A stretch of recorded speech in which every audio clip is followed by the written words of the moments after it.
Bueno, vamos a empezar el día de hoy, hermanos, y para eso vamos a invitar a nuestra amada hermana Reinita Camasca, que nos ayude poniendo en pantalla grande a la primera pregunta. Hermana Reinita, tú misma eres. Muy bien. Ahí tenemos, hermanos, la primera pregunta que nos hacen de los creadores de ¿puede un cristiano vender cerveza, vender licor? ¿Puede un cristiano que tiene tienda vender cerveza y vender licor? Bueno, el mismo hermano nos ha mandado ahora esta pregunta, ¿no? Y su pregunta de él dice, ¿puede un cristiano, ¿no? O sea, siendo cristiano, robar luz o robar agua? Esa es la pregunta que hace el hermano. Muy bien. Entonces, hermano, vamos a tratar de responder esta pregunta que hace, ¿no? Entonces, bueno, yo siempre, cuando hacen estas preguntas, yo siempre trato de responder, a veces a modo de gracia, pero porque es correcto, ¿no? Cuando a veces preguntan, ¿puede un cristiano, por ejemplo, robar luz o robar agua? De poder puede. Ahora, ¿qué es correcto? Ese es otro tema. Definitivamente eso no es correcto, ¿no? Digamos, los cristianos, somos luz del mundo. ¿Cómo predicarle, por ejemplo, a los vecinos si nosotros mismos, por ejemplo, estamos robando, ¿no? Robando luz, robando agua, ¿no? ¿Cómo ser testimonio en el barrio si el barrio sabe que robamos luz, que robamos agua, ¿no? Entonces, eso no es correcto. Ahora, siempre hay una salida, ¿no?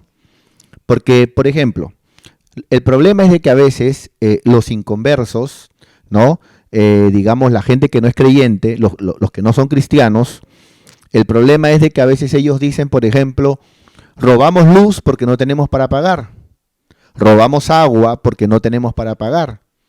Pero luego resulta, bueno, yo vivo, ¿no? O la iglesia está entre gente que a veces hace esas cosas, ¿no?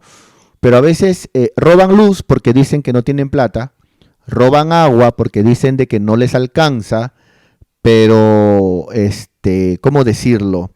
Tienen sus mini componentes, tienen sus aparatos electrodomésticos que compran, a veces hasta auto tienen.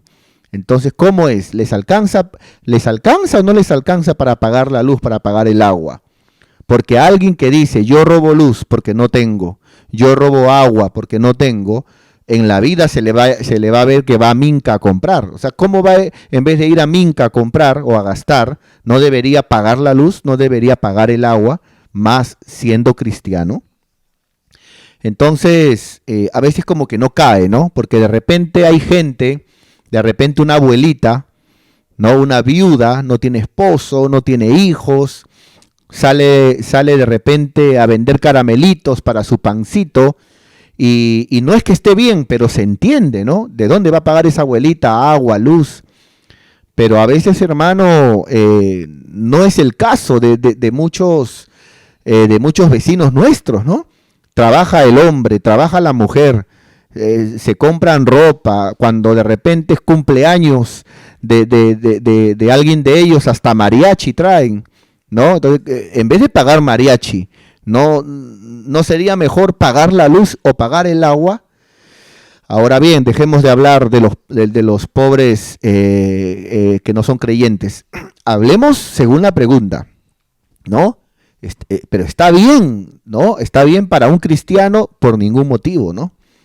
Yo creo de que a veces este tipo de cosas lo hacen cristianos que a veces todavía mantienen un corazón, a veces, digamos, que todavía no han madurado, ¿no? Pueden conocer la palabra, pero son como niños espirituales en el área de la economía, ¿no? Roban luz, roban agua y dicen, no, a Dios no le importa eso, pero sí le importa a Dios eso. Y a veces hacemos tropezar a la gente del mundo con eso. ¿no? Y ese tipo de creyentes siempre están tratando digamos, de cuidar su dinero, ¿no? A veces les cuesta ofrendar, les cuesta diezmar, porque tienen ese tipo de actitudes, ¿no? Ellos, en cambio, el cristiano sabio, el cristiano, digamos, que ha madurado, es alguien que ha aprendido que el dinero, ¿no es cierto? Es simplemente un bien, que es algo que sirve solamente para, digamos, las cosas naturales de la vida, ¿no? Y que el dinero no depende de mí, el dinero depende de Dios. Entonces no está bien que un cristiano robe luz, robe agua. Y bueno, aquí nos ven hermanos de otras congregaciones también. Y si de repente en algún lugar hay creyentes que están robando luz y robando agua, deberían ya de buscar la forma de hacerlo todo legal. Mire esa palabra, legal. Porque si no es legal, están robando, ¿no? Si no es legal, están recibiendo luz, pero no están correspondiendo con un pago. Y eso es robo, ¿no? Están tomando el agua, pero no están correspondiendo con un pago.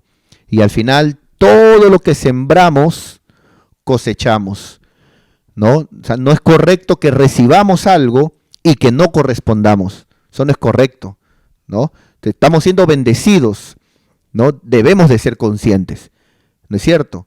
De repente, esas empresas de luz, empresas de agua, bueno, ver la forma de legalizar para dar buen testimonio a nuestros vecinos, que no haya tropiezo al evangelio, que nadie de repente diga, calla, no es cierto, más bien anda, paga tu luz, paga tu agua, en vez de estar ahí que queriendo hablar de Jesucito cuando él nunca robó luz, robó agua. Entonces, tratar de tener orden en ese sentido, ¿no? En ese sentido. A veces, vuelvo y repito, a veces no es tanto que no tengo, a veces es por avaricia. Porque no pagando la luz, no pagando el agua, me sobra para comprarme mi ropa, para de repente hacer una cosa por acá, gastar por acá. Pero no es que no tenga, es que mi avaricia, ¿no es cierto?, me lleva a pensar de que esto no le importa a Dios, pero a Dios sí le importa, porque somos luz de este mundo. La Biblia dice que el ladrón es el diablo, no nosotros. Entonces, hablemos un poco de la Biblia. ¿Qué dice la Biblia acerca de esto? Bueno, hay un par de versículos que se me vienen a la mente. El primero de ellos vamos a verlo en Romanos. A ver, Romanos capítulo 13. Por ejemplo, mire lo que dice aquí la palabra. Hablando de pagar, ¿no es cierto?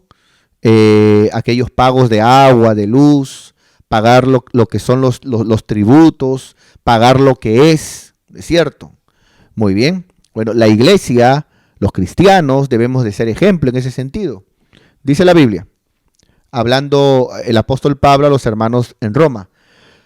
Pues por esto, dice la Biblia, le habla a los cristianos, pagáis también los tributos. Hablando de los pagos en este mundo físico, ¿no es cierto?, que se hacen legalmente, tributos, impuestos, pagos de luz, pago del agua. Pues por esto pagáis. Entonces, no hemos sido llamados a robar, sino a pagar. Pues por esto pagáis también los tributos, porque son servidores de Dios. O sea, esas empresas, ¿no es cierto?, son un medio que Dios permite a modo de servir, ¿no? Te sirve, por ejemplo, para que haya luz en tu casa. Te sirve, por ejemplo, para que abriendo el caño tengas agua. Como cristiano es importante que pensemos. Entonces, es correcto que yo haga un pago. Es correcto que yo haga un pago. Me puede limitar un poco en las cosas que me gustan. De repente ya no voy a Minca. Bueno, no vayas a Minca, pero haces lo correcto. Haces lo correcto, ¿no? Que atienden continuamente, dice la Biblia. Bueno, acá también dice, por ejemplo, verso 7, pagad a todos lo que debéis. Al que tributo, los tributos, las cosas que se pagan en este mundo. Al que impuesto, los impuestos. Al que respeto. Al que honra, hay que honrarlo. Pero dice pagad. No dice robar. Por eso los cristianos, hermanos, De repente en el mundo robabas luz, en el mundo robabas agua, le robabas internet a tu vecino, pero en el mundo esas vivezas ya no podemos jalarlas. O sea, no podemos ser cristianos vivos, que yo soy vivo. Trato siempre de, digamos, de no pagar aquí, de no pagar acá, ¿no? Que siempre me den. Trato siempre esa viveza. Esa viveza no viene de parte de Dios. La Biblia dice, al que te sirve, hónralo, págale. ¿No es cierto? Entonces, si yo tengo luz en mi casa, tengo agua en mi casa, debo de ver la forma de pagar, ¿no? Dice la Biblia, no debáis nada a nadie. Otro texto que también ya en este caso lo enseñó el mismo Jesús, lo encontramos en Lucas 20. A ver, vamos a buscarlo por aquí. Lucas 20. Muy bien. Este famoso versículo que el Señor dijo, ¿no? Entonces Jesucristo dijo, dad al César lo que es de César, o sea, paga el tributo que hay que pagar, paga el impuesto que hay que dar en este mundo terrenal, hay que pagar lo que corresponde pagar en este mundo físico, en este mundo terrenal, mientras que estamos aquí, lo que corresponde pagar, hay que pagar, dice el Señor, dar al César lo que es de César. No tengas un corazón avariento, un corazón mezquino, un corazón vivo, ¿no es cierto? Un corazón de siempre querer zafar, ¿no? Y de esa manera eso no es correcto, ¿no? La Biblia dice, dar al César, habla de dinero, habla de pagar, ¿no? Dar al César lo que es de César y a Dios también dice, y a Dios lo que es de Dios, ¿no? O sea, no solamente no tengas esas costumbres en el mundo, sino también no traigas esas costumbres del mundo que tenías, no la traigas ahora como cristiano en las cosas de Dios. No, siempre busca ser fiel con tus ofrendas, ser fiel con tus diezmos, participar, sembrar, ¿no? Porque la única manera de cosechar, según la Biblia, que te vaya bien económicamente, según la Biblia, es sembrando. Porque el que siembra, cosecha, dice la palabra de Dios. Así que es importante que nosotros podamos entender eso, ¿no? El hermano que me ha preguntado esto es el mismo hermano que me preguntó si un cristiano que tiene tienda está bien que venda cerveza o cigarros. ¿Se acordará usted cuando respondimos esa pregunta? Bueno, por eso dije, de los creadores de si un cristiano que tiene tienda puede vender cerveza o cigarro, ahora viene, ¿puede un cristiano robar luz o agua? De ninguna manera, no es correcto.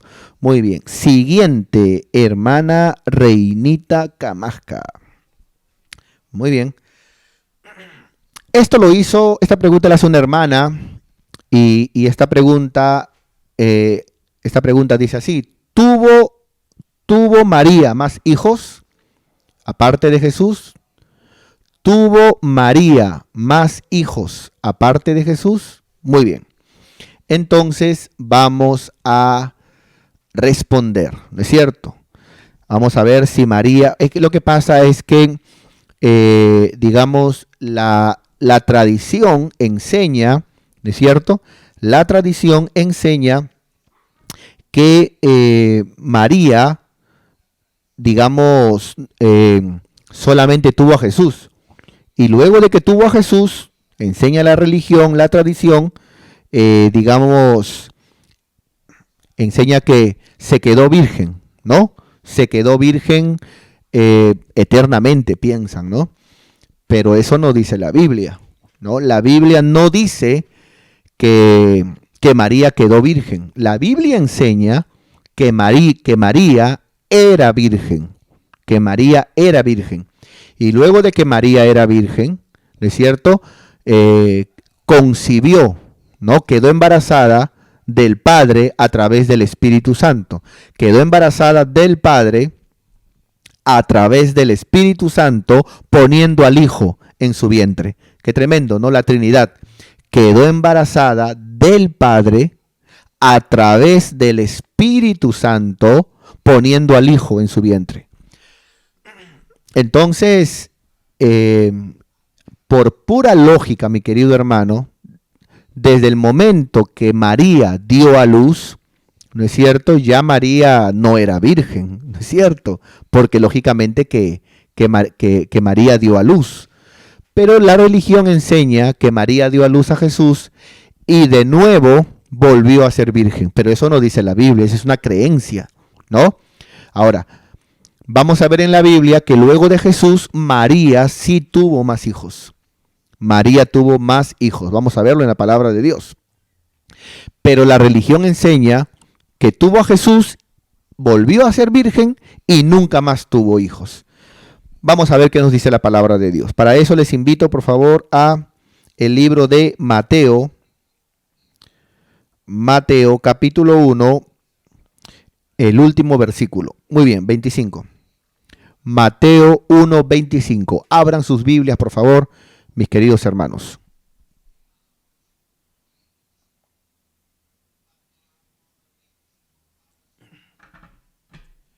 Muy bien. Mateo capítulo 1, verso 25,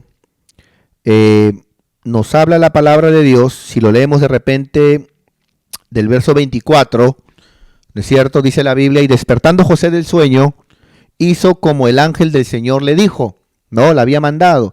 Y entonces José recibió a su mujer María, ¿no? Estando ella embarazada. Ahora, atentos por acá, atentos por lo que vamos a leer. Dice, pero no la conoció.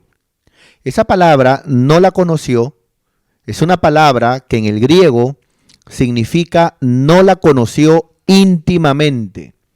O sea, no estuvo con ella íntimamente, estaba embarazada.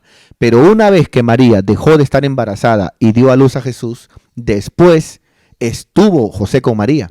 Eso lo dice la Biblia, eso no lo dicen los cristianos ni el pastor, eso lo dice la Biblia. Vamos a verlo. Pero no la conoció, o sea, no la conoció íntimamente hasta, pone un tiempo, o sea que luego la conoció, luego sí estuvo con ella íntimamente, no la conoció íntimamente hasta que dio a luz a su hijo, hablando de Jesús. Ahora, mira cómo llama Jesús, hasta que dio a luz a su hijo primogénito. Primogénito. ¿Cuándo se le llama a un hijo primogénito? Bueno, para los que no saben, ya que la Biblia es clara en detalles, se le llama a un hijo primogénito, primogénito, cuando hubo un segundo, un tercero, un cuarto, un quinto, dando a entender que Jesús fue el primero de los hijos. Por eso se le llama primogénito. Si Jesús hubiera sido el único, y no hubieran habido más hijos de María, no lo hubiera llamado el primogénito, esto es el primero de varios, lo hubiera llamado el unigénito. El unigénito. ¿Es cierto? Por eso que cuando en Juan 3:16 Jesucristo dice que de tal manera amó Dios a este mundo que dio a su Hijo unigénito. El Padre, ¿no es cierto?, dio a su único Hijo, unigénito. ¿Cómo sabemos que es único? Porque dice unigénito, no dice primogénito. Primogénito es el primero, ¿no es cierto? El primero, ese es el primogénito. Ahora bien, aquí, desde esta palabra, da a entender que hubieron más hijos por parte de María y que Jesús fue el primero. Aquí mismo lo dice la Biblia. Y de que José no la conoció sexualmente, íntimamente, hasta que dio a luz a Jesús. Luego la conoció. Este versículo lo dice claramente, mi querido hermano, especialmente si somos sinceros al leer la Biblia, ¿no? Ahora de repente alguien dice, no, pero a ver, sáquenos en la Biblia, ¿dónde dice ahí que María tuvo más hijos? ¿O dónde dice que Jesús tuvo más hermanos? Bueno, vamos a tratar de responder esa pregunta. Vamos a Mateo 12, 46. Mateo 12, 46. Vamos para allá. Gloria a Dios. Muy bien. Por ejemplo, mire aquí el título en la Biblia. O sea, esto no lo pongo yo. Yo estoy usando una Biblia. Puedes usar una Biblia católica, una Biblia cristiana, evangélica. Es lo mismo. Excepto sea una Biblia testigo de Jehová. Ahí sí te ha cambiado todo. Y una Biblia mormón, ni Biblia es. Pero mira acá. Dice acá el título. La madre de Jesús María. La madre y los hermanos de Jesús. Jesús tuvo más hermanos. Ergo, María tuvo más hijos. Mira lo que dice acá la palabra.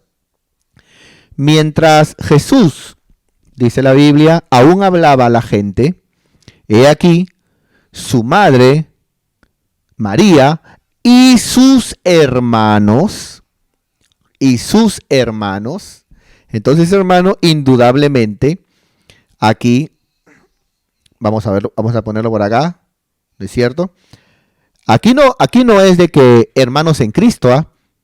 Porque para empezar, aquí todavía no existía la iglesia, ¿no? Segundo, no dice, y he aquí, su madre, no dice la madre, para que sea cualquier madre, no, su madre, o sea, la madre de él, y luego no dice, y los hermanos, note, no dice los hermanos, no, sus hermanos, así como María fue su madre, ellos fueron sus hermanos. Estaban afuera, y he aquí, dice la Biblia, que le querían hablar, ¿es cierto? Entonces, hermano, luego de eso dice la palabra de Dios, y le dijo uno, he aquí tu madre y tus hermanos están afuera y te quieren hablar. Y Jesús respondiendo dijo, ¿no es cierto? ¿Quién es mi madre y quiénes son mis hermanos? Y extendió su mano hacia sus discípulos. Entonces, primero vinieron sus hermanos físicamente, sus hermanos de sangre. Y luego él simbólicamente dice, ¿quiénes son mis hermanos? Los discípulos. Así que los que dicen de que cuando dice sus hermanos se refería simbólicamente, no. Porque primeramente, ¿no es cierto?, se refiere a sus hermanos de carne. Y luego más adelante, él dice, ¿quiénes son mis hermanos? Simbólicamente, no, todo aquel que en mí cree. Aquí, hermano, está lógicamente hablando Jesús, que dice que vino María juntamente con sus hermanos de Jesús. ¿Jesús tuvo más hermanos? Sí. ¿María tuvo más hijos? Sí. ¿No? Muy bien, vamos a ver otro texto. Mateo 13:55. Mateo 13:55. Muy bien.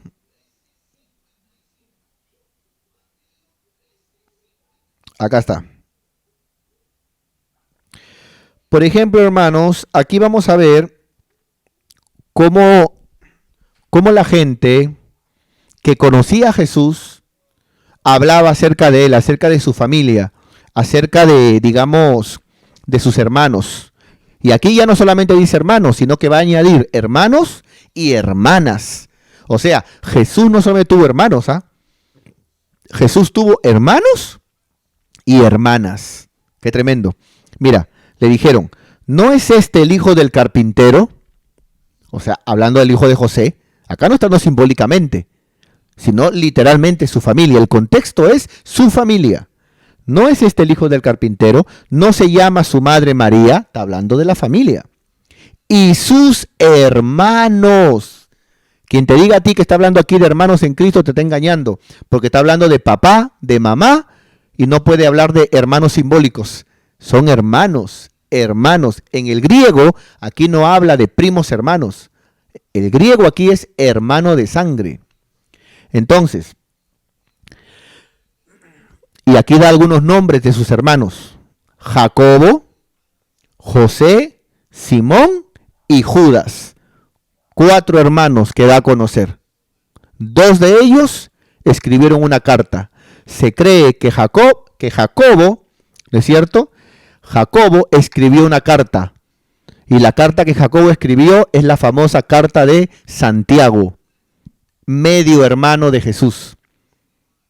Jacobo fue medio hermano de Jesús y se cree que él fue el que escribió la carta de Santiago. y Judas, otro medio hermano de Jesús, que también se cree, ¿no es cierto? La teología enseña que él fue el que escribió la carta de Judas, la que está antes de Apocalipsis. Y luego dice 56, ¿no están todas sus hermanas con nosotros? Entonces, Jesús no solamente tuvo hermanos, Jesús tuvo hermanas. Mira qué tremendo. No están sus hermanas con nosotros. ¿De dónde pues tiene todas estas cosas? Dice la palabra de Dios. Entonces, en ese versículo que hemos leído, ¿no es cierto? Ahora aquí añade que Jesús tuvo hermanos y hermanas. Mira qué tremendo, mi querido hermano, ¿no? Muy bien, vamos a leer ahora otro pasaje de la Biblia. Vámonos a Marcos 6:3. Vámonos a Marcos 6:3. Gloria a Dios. Gloria a Dios. Ya, con este nos quedamos, ¿ya? Para pasar a otra pregunta. Dice aquí en Marcos 6:3, ¿no es este el carpintero, hijo de María, hermano de Jacobo? Mira qué tremendo. ¿No? Acá lo dice clarito, hermano. ¿No es este el carpintero? Porque Jesús, al ser hijo de carpintero, ayudaba a su padre en la carpintería, y Jesús fue de oficio carpintero, como Pablo fue de oficio constructor de tiendas. ¿No es este como Pedro fue de oficio pescador? ¿No? Etc. ¿No es este el carpintero, hablando de Jesús, hijo de María, y también Jesús, hermano de Jacobo? Clarísimo, hermano. De José, de Judas y de Simón. Nuevamente, otro libro de la Biblia afirmando que Jesús tenía 4 hermanos. 2 de ellos escribieron 2 libros que tenemos en el Nuevo Testamento. Mira cómo lo dice. ¿No están también aquí con nosotros sus hermanas y se escandalizaban, dice la Biblia, de él, hermanos y hermanas?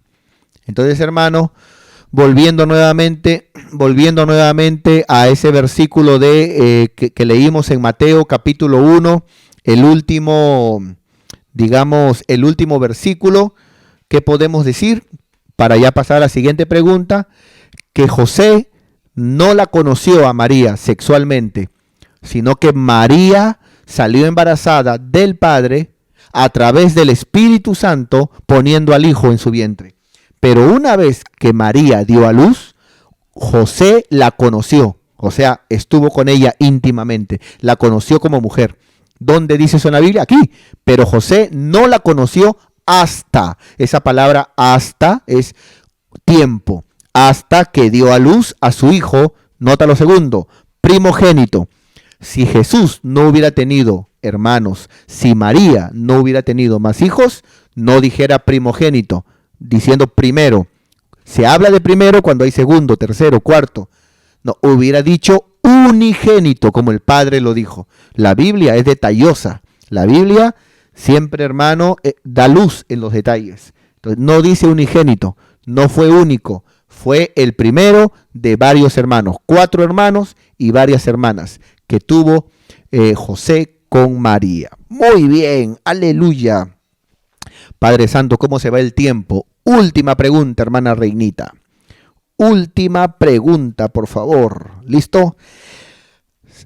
Siguiente pregunta. Y ya en esta pregunta nos quedamos. Esta pregunta dice, ¿qué significa un avivamiento? Esto nos preguntó un hermano, ya que a veces hay creyentes de otras congregaciones que siempre buscan invitar no a los que no creen, no a los vecinos, no a la gente que no es cristiana, sino congregaciones que siempre buscan invitar a otros cristianos para que vengan a Cristo, pero ya son cristianos y usan la palabra avivamiento, ¿no? En mi iglesia hay un avivamiento, en mi iglesia, ¿no? Vas a ver cómo vas a sentir, ¿no?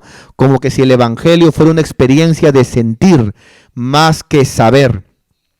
Cuando nosotros, hermanos, vemos el evangelio, El Evangelio no dice para que sientas, no. Dice sabiendo que, ¿no? Para que sabiendo, ¿no? Para que sepas. Por eso que el Evangelio no es tanto sentir, sino oír, saber, para que haya convicción de la fe. Pero ese tipo a veces de congregaciones, ¿no es cierto?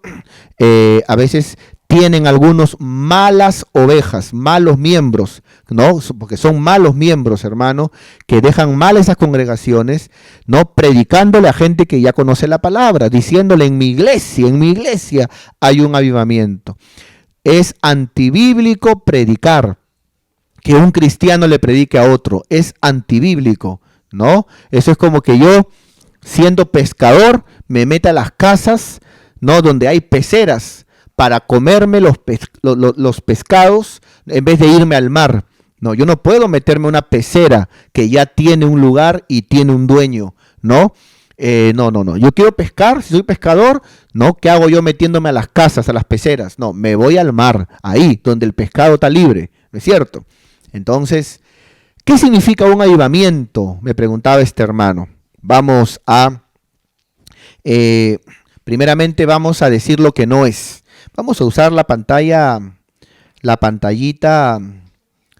la pizarrita, ¿no? La pizarrita digital que tenemos. Vamos a ver primeramente lo que no es. Lo que no es un avivamiento. ¿Por qué es importante de que nosotros veamos lo que no es? Para que nadie te engañe, para que sepas que esas cosas no están en la Biblia.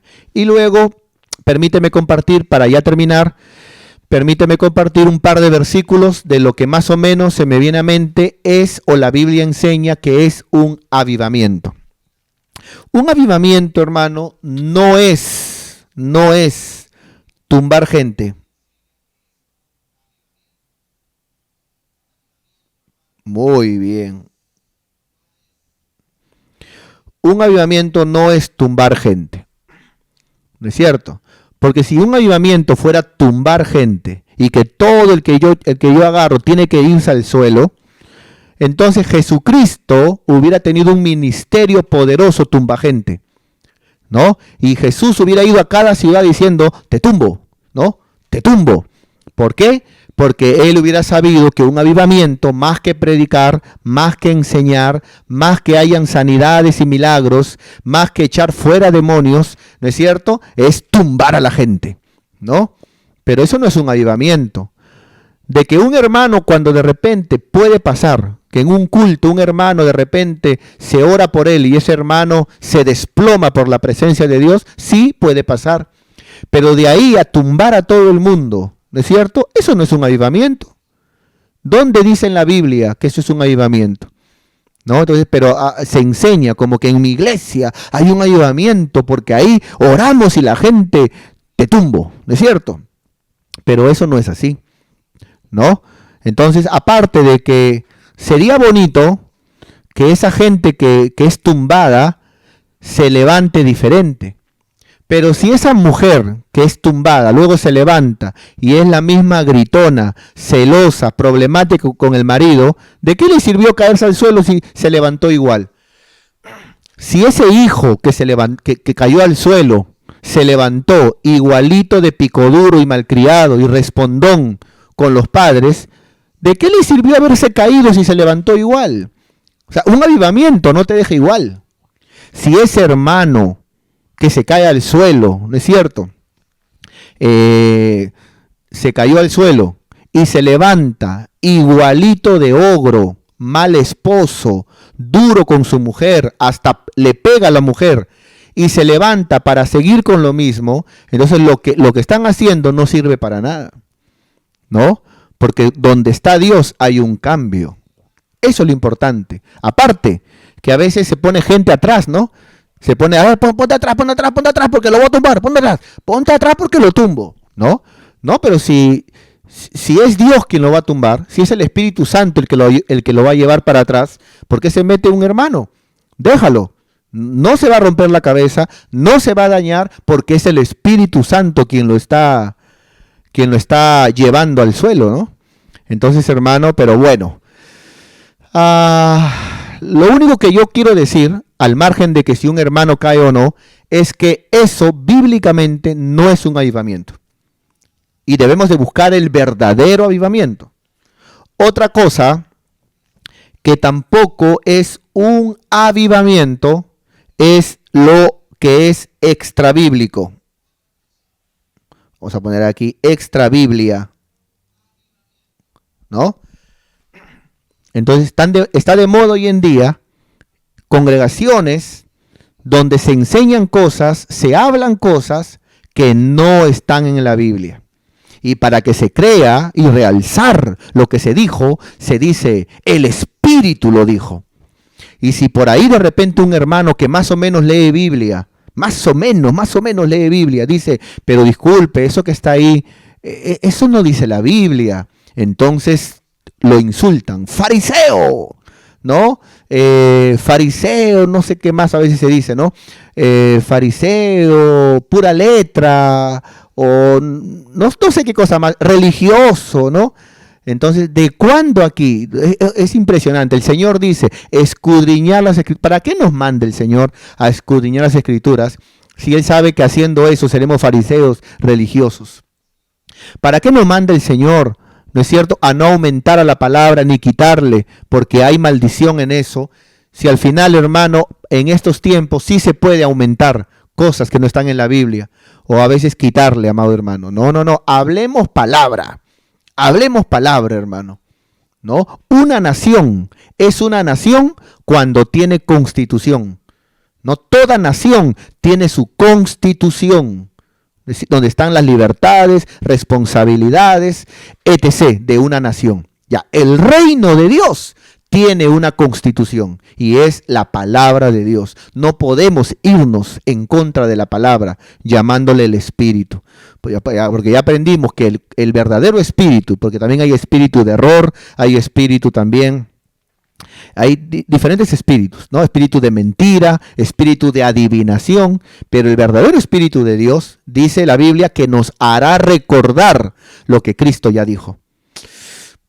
Entonces, cuidado cuando te dicen, por ejemplo, no, lo que pasa es que en tu iglesia lo mucho estudian la Biblia, pero en mi iglesia te decimos cosas que la Biblia no dicen. Ahí estamos en un avivamiento poderoso, ¿no?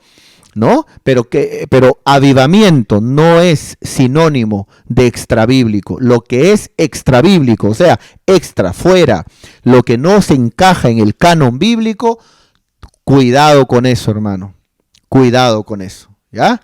Así que llámese profeta, sea que digan que fue el Espíritu, lo que sea, ¿no?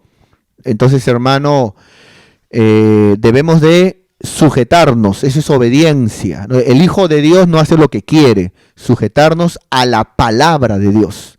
La palabra que creó los cielos y la tierra. La palabra que luego vino y se hizo carne. ¿Es cierto? Y la palabra que tenemos aquí, que dice la Biblia, hacemos bien en seguirla, la palabra más segura, que es la palabra profética, la Biblia, ¿no? Entonces, hermanos, lógicamente que el Espíritu Santo nos guía, pero no, el verdadero Espíritu nos guía a toda verdad. ¿Qué es la verdad? Tu palabra es verdad. Bueno, un avivamiento, hermanos, ya uno más, ya para irnos a la palabra, ya. Un avivamiento no es, amado hermano, no es luces psicodélicas. ¿Cómo se escribe psicodélicas? No sé cómo se escribe psicodélicas. No es, amado hermano, tener en el templo la cortadora. No es, hermano, ahí poner ahí humo en el templo, ¿no? Ya. Uh-huh. Psicodélica. A ver, poner acá. Y poner acá humo.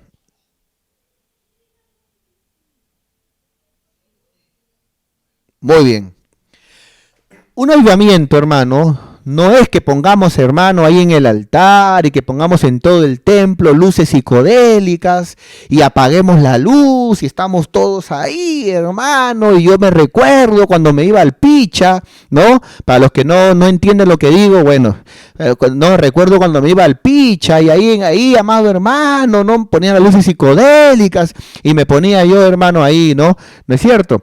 Eso no es avivamiento, hermano. Un avivamiento no es que pongan la cortadora, ¿no es cierto? Que pongan la cortadora en medio del templo, apagan la luz con luces psicodélicas y ahí la cortadora y yo estoy ahí danzando, ¿no es cierto? Mi salsa cristiana o mi reggaetón, hermano. Eso no es avivamiento. Mira, llámalo como quieras. Puedes defender lo que haces diciendo, bueno, pues lo que yo quiero hacer, hazlo si quieres, no hay ningún problema. Pero eso no es avivamiento. Avivamiento no tiene nada que ver con luces psicodélicas, no tiene nada que ver con la cortadora, de que pongas humo para que parezca el monte, el Sinaí cuando temblaba por la voz, por el estruendo de Jehová, ¿no? Y salía humo. No, hermano. Un avivamiento, ahora sí vamos a lo que dice la Biblia, Padre Santo, gloria a Dios. Un avivamiento, aleluya. Hay un texto en los Salmos. A ver, Salmo 119.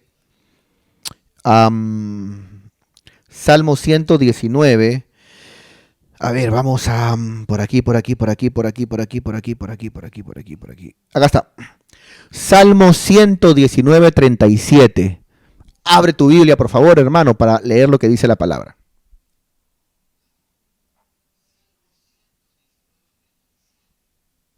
Muy bien. Mira lo que dice, hermano, la palabra de Dios. ¿Qué es un avivamiento? Cuando un cristiano deja la religiosidad, deja, hermano, ya lo robótico, deja ya, hermano, de estar tibio y comienza a experimentar un avivamiento en su vida, ¿no? Avivar tiene que ver como cuando algo se está apagando y avivas la llama para que crezca. Avivar tiene que ver con vida, ¿no? Avivar tiene que ver con vida, ¿no es cierto? ¿Qué es un avivamiento en una iglesia avivada? Bueno, dice, en el caso de cristiano, pongamos un ejemplo, luego en el caso de una iglesia, de un cristiano, dice, aparta mis ojos que no vean la vanidad. Y apartando mis ojos para que no vean la vanidad, avívame en tu camino. O sea, es imposible andar en un avivamiento si nuestros ojos están mirando la vanidad, ¿no? Aquel hermano que para metido desde que se levanta en el celular y no lee la Biblia. Entonces, hermano, tus ojos están en la vanidad y es por eso que no vives un avivamiento. Es por eso que el Señor no te visita. Vamos terminando con esto, por favor. Es por eso que cada vez que sueñas, no tienes sueños de Dios.